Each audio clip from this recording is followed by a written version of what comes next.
Predstavte si SBS firmu, ktorá má 300 zamestnancov. Jej náklady na mesačné stráženie objektu sú 6700 eur. Ľudí je málo, spoľahlivých ľudí je ešte menej a náklady na mzdy neustále rastú.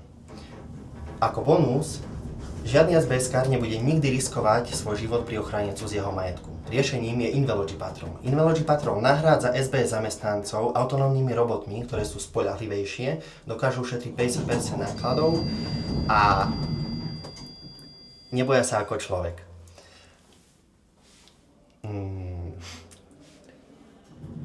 Celý systém je postavený veľmi jednoducho.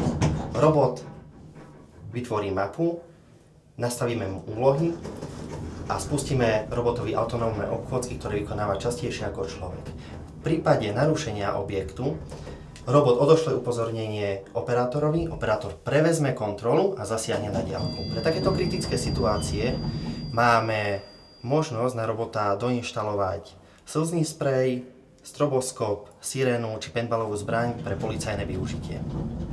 Náš biznis model je postavený na prenajme robotov SBS firmám.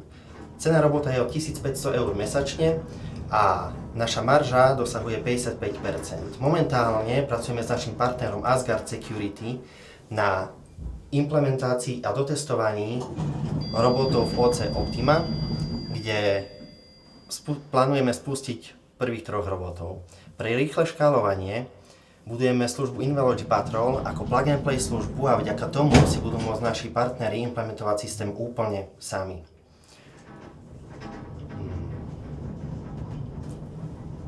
Ak chcete vstúpiť do novej éry robotiky a zažiť revolúciu v priemyselnej bezpečnosti, poďme sa porozprávať.